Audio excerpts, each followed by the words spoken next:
Hello everyone, hello dear ATPians, welcome to ATP Star, the super learning platform. यार JEE 2022 में JEE होने वाला है और वो कहते हैं ना जैसे मिरर में लिखा होता है objects are closer than they appear. तो एक्चुअली इट इज़ अपीयरिंग कि अभी भी समय है लेकिन उतना ज़्यादा समय हमारे पास नहीं है। और सबसे बड़ी प्रॉब्लम जो स्टूडेंट्स को फेस करनी पड़ती है वो ये होती है कि यार 11th क्लास अच्छा नहीं गया होता है। There may be so many reasons, हो सकता है हम डिस्ट्रैक्टेड रहे हों या फैमिली इश्यूज रहे हों या ना जाने क्या इशू रहा हो। उन इश्यूज की वजह से 11th अच्छा नहीं गया, हो सकता है बहुत सारे चैप्टर्स छूट गए या अच्छे से समझ नहीं आए।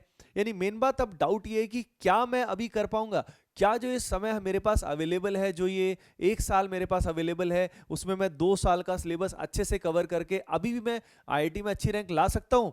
हाँ, आप ला सकते हैं, आप कर सकते हैं। बिल्कुल इस वीडियो को एंड तक जरूर देखें, पसंद आए तो लाइक जरूर कीजिएगा, सब्सक्राइब नहीं किया चैनल को तो अभी के अभी सब्सक्राइब बटन जरूर दबाएं। सो गाइस देखिए फंडा कैसा है, प्रैक्टिकली इस चीज को कैसे हैंडल करना है। तो पहली चीज जो मैं आप सभी को बताना चाहूंगा वो ये है कि you have to move on from the things which have been done. जो हो चुका है, जो बाय द वे जो समय जा चुका है, उसको आप वापस नहीं ला सकते, तो उसकी गिल्टी में जीते रहने का कोई फायदा नहीं है। तो आपको क्या नहीं करना है वो आप समझ में आया कि आपको अब जो कर सकते हो उस पर फोकस करना है। जो जा चुका है, वो कहते हैं ना बीती ताही विसार दे आगे की सुध ले, तो अब आपको आगे का ध्यान देना है। जो अब हमारे पास समय है, जो आज है, उस पर ध्यान देना है। आज अच्छा होगा तो फ्यूचर भी अच्छा होगा, डोंट वरी एट ऑल। तो जो जो मैं स्टेप्स बता रहा हूं उनका आपको ध्यान देना है। देखिए गाइस, सबसे पहले मैं आपको बता देता हूं कि जिनका 11th खराब गया है या बहुत ही वीक रहा है या बिल्कुल जीरो भी रहा है, मैं मान लेता हूं, मान लो जीरो भी रहा है, तो पहली चीज, ऐसे कई चैप्टर्स होते हैं जिन पे 12वीं क्लास का सिलेबस डिपेंडेंट होता है, ठीक है। अगर वो आपने नहीं किए तो 12th में भी आपको समझने में दिक्कत आएगी।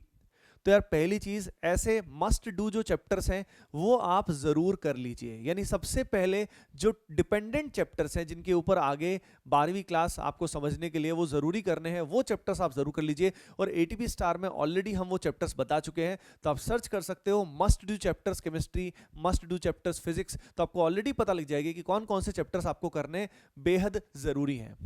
अब अगली चीज ये है, ये करें कैसे, इसके करने का सोर्स क्या है। भाई देखो, करने के सोर्स बहुत सारे हैं, जो भी आपको बेस्ट सोर्स लगे आप यूट्यूब से भी उनको कवर कर सकते हैं। अब अगली बात ये है, क्या होता है हमारे पास बहुत सारा मटेरियल अवेलेबल होता है कि सर कोचिंग में बहुत मटेरियल मिला था या बहुत सारी बुक्स मेरे पास हैं। तो यार खुद ही बताओ, प्रैक्टिकली अगर आप शुरू से बहुत ज़्यादा मटेरियल मतलब सारा कुछ करते तब तो फिर भी बहुत बुक भी कवर कर सकते हो, मटेरियल भी कवर कर सकते हो। लेकिन तुम ही बताओ, प्रैक्टिकली अभी जब समय कम बचा है तो हम सारा कुछ तो कर नहीं सकते, तो हमें किस मटेरियल पे फोकस करना है। याद रखिए, हम सिर्फ और सिर्फ अगर प्रीवियस ईयर क्वेश्चंस पे फोकस करें, और प्रीवियस ईयर क्वेश्चन में भी जेई एडवांस लेवल तक पहुंचने में समय लगता है, तो इसलिए सबसे पहले आप previous year question JEE main level तक के करेंगे और लिमिटेड मटेरियल ही करोगे। क्योंकि अगर आप बहुत ज्यादा मटेरियल में फंस जाओगे अभी, तो फिर सब कुछ हाथ से निकलता हुआ जाएगा। यानी कॉन्फिडेंस बढ़ाने के लिए आपको क्या करना है, आपको अभी के लिए बस वो चैप्टर्स करने हैं जो डिपेंडेंट है, ठीक है। जैसे मैं एग्जांपल देता हूं, अगर आपको पीरियोडिक प्रॉपर्टीज नहीं आता है, केमिकल बॉन्डिंग नहीं आता है, तो आगे की इनऑर्गेनिक केमिस्ट्री समझ में नहीं आएगी। अगर आपको आईपीएससी, जीओसी, आइसोमेरिज्म नहीं आता है, रिएक्शंस के बेसिक नहीं आते हैं, तो आगे रिएक्शन समझ में नहीं आएगी। पूरी ऑर्गेनिक केमिस्ट्री उन पे निर्भर करती है। समझ में आई बात आपको? सिमिलरली अगर फिजिकल केमिस्ट्री की बात करें, अगर आपको स्टोइकियोमेट्री या मोल कंसेप्ट के बेसिक्स नहीं आते, तो आगे वाली चीजें आपको समझने में दिक्कत आएगी। तो फंडामेंटल चैप्टर्स आपको ढंग से करने हैं।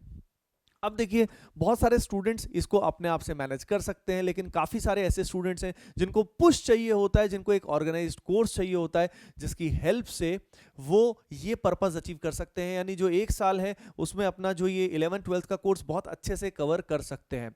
तो गाइस, ऐसे सभी स्टूडेंट्स के लिए जिनका 11th बाय द वे अच्छा नहीं गया, एवरेज गया या बिल्कुल जीरो भी गया है, उन सभी स्टूडेंट्स के लिए हम लोग लेके आ रहे हैं ग्लेडिएटर बैच। ये जो पर्टिकुलर ग्लेडिएटर बैच है, इन्फॉर्म तो आपको मैं कर ही देता हूं ताकि जो भी स्टूडेंट्स ऐसे ऑर्गेनाइज्ड कोर्स की तलाश में हैं उनको पता लग जाए।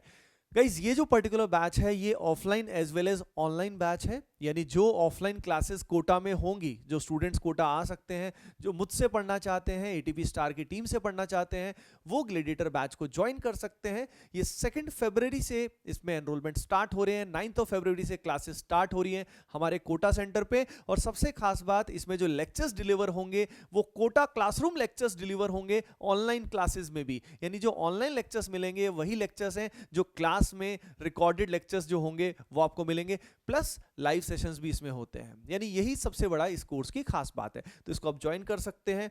अगली चीज, जो रेस्ट चैप्टर्स होंगे, यानी फॉर एग्जांपल आपने 40% सिलेबस तो मान लीजिए कवर कर लीजिए।